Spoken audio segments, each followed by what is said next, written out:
It's time for Forum Daily's Energy Update with Dan McTeague, President of Canadians for Affordable Energy. Well, hello, and thank you for that, Karen. Another week has gone by. With that, markets have been sinking. We've seen oil shed about $8-9 a barrel, mostly the result of pessimism throughout energy markets globally. It doesn't look like the war premiums in either or risks that come with it in either the Middle East or in Russia, Ukraine are having any sizable impact. We had a bit of a hiccup this week in that the Department of Energy, the U.S. Department of Energy's weekly petroleum report was never issued. That's because they're finding their data is severely questionable, and so I think they've used the week to recalibrate.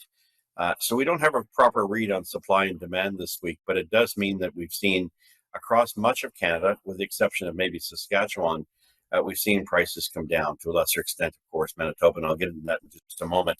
But if anything, this week was really not so much about where prices are going, but the federal government's insistence that they continue to go much higher. As all of you know, or perhaps maybe less than all of you know, there is about 117 regulations that the federal government has in place to meet its climate goals. Not that those goals are being met, and not that it's causing significant hardship to Canadians at a time in which climate, although for some very important, is no longer the main issue in Canada. It is in fact affordability. The ability for people to make ends meet has been severely compromised and challenged, starting in no small part with gasoline and diesel prices, and of course heating oils and fuels and other things like propane and natural gas.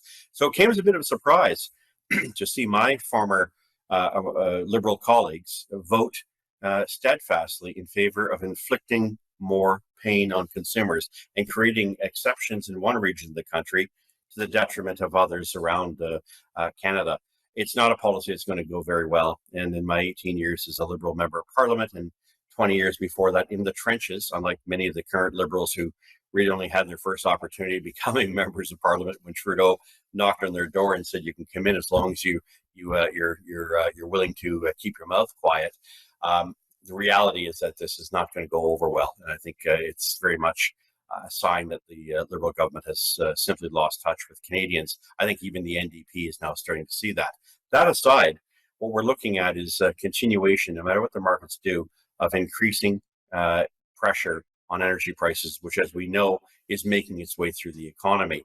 Doesn't matter what the price of gas is, and you can afford to ignore it because you don't drive a vehicle, but you buy food, and you have to pay for pretty much everything else that is one way or another processed, delivered, transported, refined because of energy. And energy, much of that coming from diesel, oil, gasoline, and to a lesser extent, electricity and hydro. All of those things possible only because of fossil fuels. I guess it also concerns us that Bill C-234, I believe, is stuck in the Senate. Looks like the federal Liberals are playing games again, preventing farmers from being able to get an exemption on their carbon taxes so that they can do things like use propane or natural gas to dry their grain, which currently is not exempted, but ought to be. That's having a direct impact on a lot of farmers in this country. So if you're feeling upset with the government in the big cities, be concerned because rural Canada is also getting hit. It's a maniacal, irrelevant policy that is damaging Canada.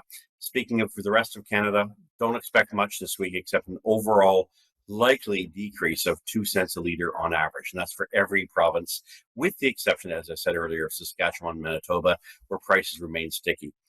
Retailers don't respond to increases or decreases. They kind of leave it that way, and I guess they move money around to make sure that they cover their costs as prices rise and they don't move. But since we've seen an environment here, Karen, where prices have been dropping, it looks like we could expect to see that probably go into the end of the month. Unless something dramatic should come out of the war in Gaza, it's not likely that we are going to see much in the way of any major hiccups. We will be watching, of course, the fundamentals on where prices go. Should there be other considerations, like, for instance, the U.S. Fed making a declaration, which it's not likely to do, that it won't increase prices or won't increase interest rates. For Canada, I'll be watching what happens on November the 16th, 17th, when we come out with our stats can report for comparison of October 22 with October 2023. I'm saying that inflation will have fallen to about 2.8%, mostly because gasoline is about 10 to 15% less than it was this time last year. That's it for this week, and we'll talk to you next week, Karen. Thanks again. Thanks for that, Dan.